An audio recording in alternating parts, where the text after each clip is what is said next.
Okay, so we have a few people on the line, so we'll get started. Hello, everybody. My name is Jenny Greensmith, and I am a Young Living essential oil user and essential oil educator. I started using Young Living essential oils about 18 months ago. Have been using them for 18 months, and I'm a mom. I have two kids. I was part of the busy hustle, as everybody is, and you're trying to do the best for your kids. Everybody tries to do the best for their kids. And one thing that I can control is what was going into their bodies. For the products that we use in our home, the chemicals, I felt for me personally that I could at least get them off, started on the right foot. As few chemicals in their little bodies as possible, finding alternatives to use to help them fight any sickness that comes along in the winter seasons or any time. And we've had great success managing mental health in our house, managing illness, sickness, and ridding all chemicals one step at a time. So I am extremely passionate about this and want to share. And tonight we're going to talk about cooking with Young Living essential oils. So personally, I would only ever ingest Young Living essential oils. I would not personally ingest any other essential oil on the market. And I'm not going to get into too much of that tonight in this video, but please go to my YouTube page and watch the video that's Young Living versus other brands, because there is a significant difference between the brands. One brand is not the same as the other. So personally, and for my kids and for my family, Young Living is absolutely the only oil that I would ingest. So everything that I'm talking about tonight is related to Young Living only and to no other essential oil. The Young Living is considered a natural health product by Health Canada, and 99.9% of essential oils on the market are not considered a natural health product. So Health Canada has approved this product, approved this essential oil to help support and maintain health. As I said, 99.9% of the essential oils on the market are not that. And that is the reason for which I would only ingest Young Living. It is the purest form of essential oil, and it's a pure form that you can get on the market.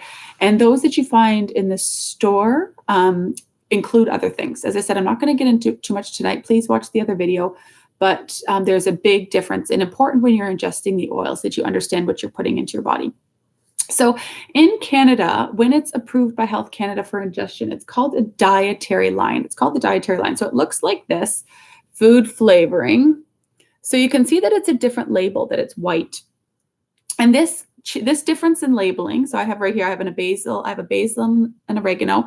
This difference in labeling is a requirement from Health Canada. So Health Canada requires those that they have approved as part of the dietary line to have a different label. So here is the oregano food flavoring plus line dietary oil.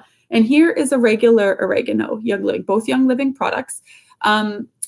Different labels, but it is exactly the same oil in the bottle. Okay, so this oregano is the same as this oregano in the bottle, but the labeling is required to be different. So just so you understand that. So those that are approved in Health Canada, or excuse me, in Young Living line, that are part of this plus line, plus for ingestion, that means safe for ingestion, include basil, black pepper, lemon, lime, oregano, peppermint, orange, spearmint, cinnamon bark, rosemary, frankincense, ginger, lavender, and lemongrass. Those come in the dietary line labels. In the US, it's called GRAS, generally regarded as safe for ingestion, and that's a different process. But just so you're aware, there is a process in the United States through the FDA, and they are called Vitality oils. So similar concept, but in the US versus Canada. Same oils that I just mentioned are safe as considered as food additives in the United States, plus approximately a total of about 90. So as you can see, there's significantly more in the United States than there are in Canada. The process to become approved for ingestion takes a little bit of time. So, Young Living continues to add oils to their line. The United States was a little bit further ahead, but just so you understand, there's 90, and along with those I just listed, including copaiba, dill, grapefruit, thieves, clove, sage, coriander. Those are those from the United States that are approved, generally regarded as safe. and the list is significant. So just so you know, that's how it's labeled, that's how it's understood, that's how it's been promoted. So when you're cooking with essential oils, remember that essential oils are very concentrated. Okay, so again, I'm only speaking of Young Living. One Young Living peppermint drop of peppermint essential oil is equivalent to about 26, 28 peppermint teas. So they're very potent. So you need to consider that when you are cooking with the oils. The best thing that I suggest is that you keep your oils accessible. Okay, if you want to use the oils, they're no good in your box. Okay, so please, if they're in your box, in that lovely starter kit box, in the bookshelf, under the cupboard, or wherever they are, get them out. I have all of my oils that I use in the kitchen lined up in the kitchen. I have shelves in my living room upstairs, all over the wall, and I have shelves in my bedroom. So I keep the oils out where I can use them. And that reminds you, and that kind of cues you to start using the oils a little bit more. So when you go and you have a headache and you usually reach for Advil, for example, start to shift your mind a little bit. Think, instead of reaching for Advil, I want to reach for an oil. Let's reach for peppermint and copaiba. So for example, same with cooking. When you're cooking and you're trying to experiment a little bit, if your oils are out and in front of you, you're much more likely to use them. So make sure they are accessible. That's the key. If you are cooking and feeding children, it's absolutely safe. Again, using these products, you use such a small amount in the recipe that it's absolutely safe for ingestion for kids as well. You can use them, essential oils, in your cooking in place of herbs, citrus zest, juices, or spices. 1 to 2 drops of essential oil is approximately needed for a recipe for about 4 people. And that's if it's put in after cooking. And I'll talk a little bit more about that in a minute. But 1 to 2 drops in a recipe for 4 people after cooking. If you put it in before cooking, you might need a few extra drops. Now, when you're cooking with essential oil, each essential oil has something called a flash point. Okay, flash point. So what that means is each essential oil has therapeutic benefits. It helps support things within our body, which I'll talk about in a minute.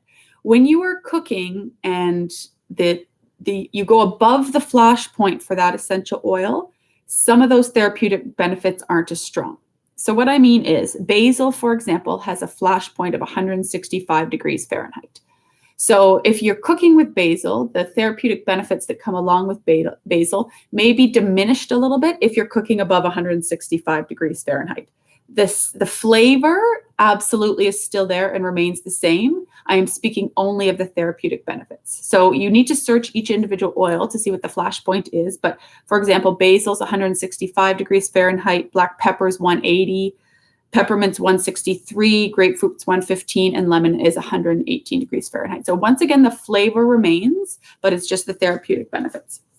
Now, when you're cooking with essential oils, be creative and go with taste, okay? Rough guidelines, if the recipe calls for juice or zest from 1 citrus fruit, you need about 10 to 15 drops. Okay, if your recipe calls for 1 liquid tablespoon, you need about 1 drop. If it calls for less than 1 tablespoon, you do something called a toothpick swirl. So you take your toothpick, you swirl it in the oil, and then you swirl it in your recipe. So you're not even getting quite 1 drop.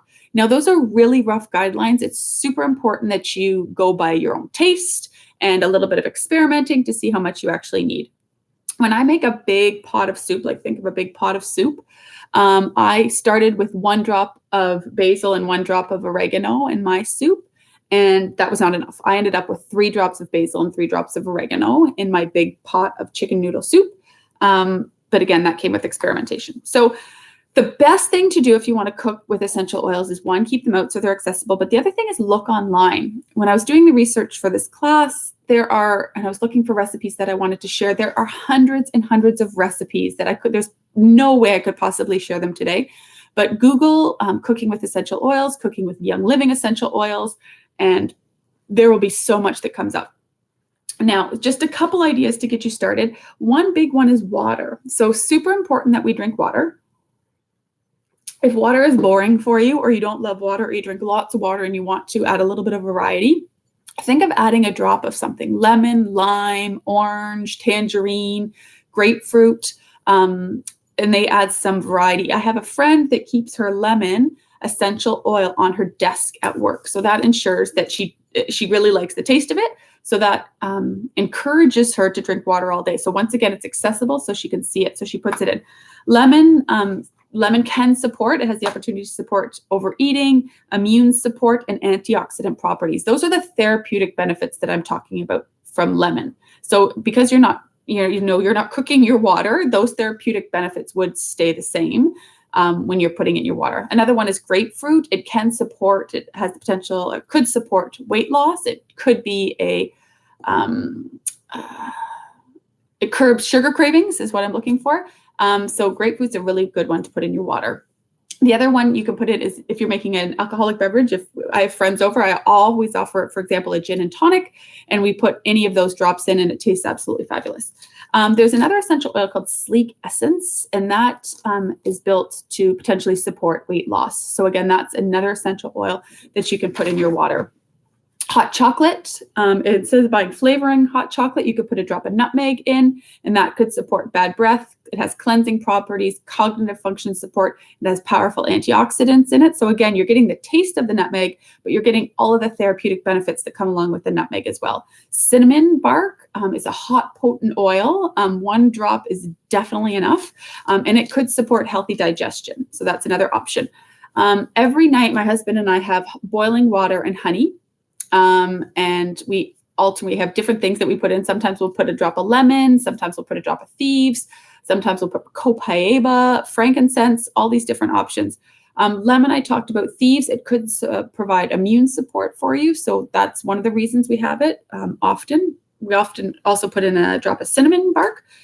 Peppermint, it supports digestion and your respiratory system. A drop of peppermint perhaps in your hot water. And frankincense, I could do a whole class on frankincense, but it could support overall well-being and again, immune support. So just some options again at night. If you don't want tea, but you want a hot beverage, you don't want hot chocolate, you can just try different drops of different essential oils with some honey in your water. I have a friend who does not put cream, sugar, or milk or anything in her coffee. She actually puts a drop of cinnamon in the coffee grounds, before she brews her coffee. So again, that adds a nice flavor to a coffee. So that's another option that you could do.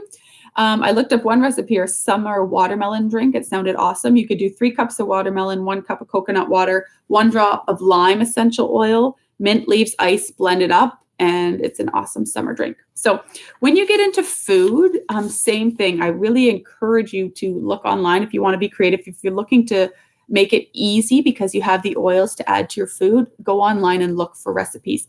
A few ideas: put a drop of peppermint in your brownie mix, okay, for peppermint flavored brownies. Put 1 to 2, 3, 4 drops of orange in your waffle mix, for example.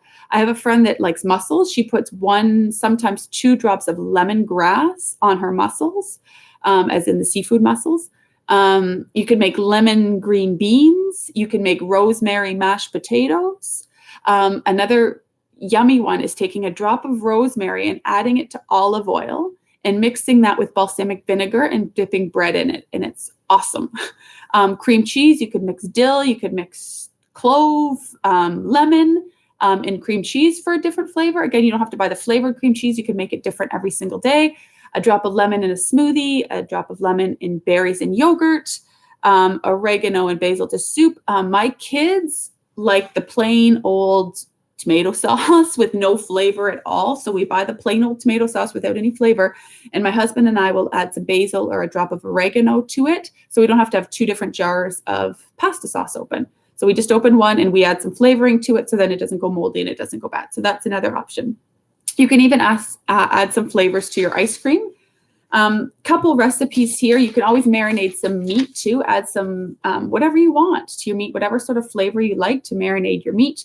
Another recipe here: mix 4 tablespoons of olive oil, 4 drops of lemon essential oil, and 4 drops of thyme essential oil. Mix that up, and then put it on your chicken for some extra flavor on your chicken. So it gives you a chance to add some variety without having to be creative. And again, go out and try it. Put your oils out in front of you. Now, one other thing I want to talk about is another way to use essential oils in the kitchen.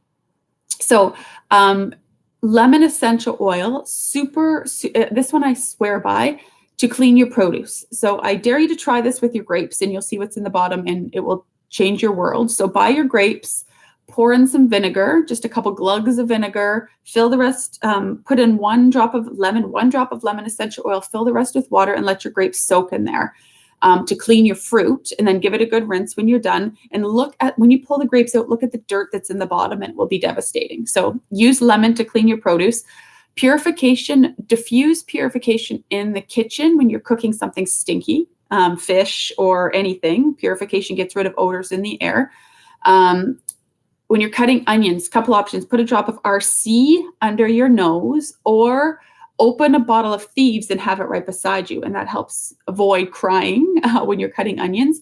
Put a couple drops of purification on cotton balls and put them in your garbage can so your garbage doesn't stink.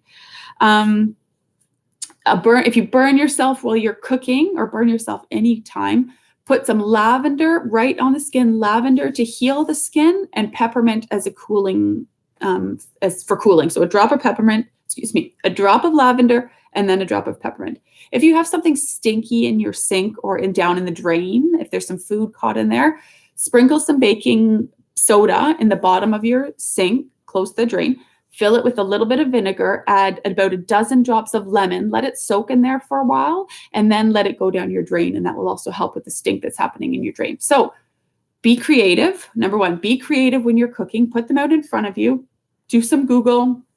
Add them to your water, to start to get those therapeutic benefits and different tastes in the kitchen, because they're so versatile and there's so many different ways to use it. And those last few suggestions that I used are just some other ideas on how to use essential oils in the kitchen. So thanks very much and have a great day.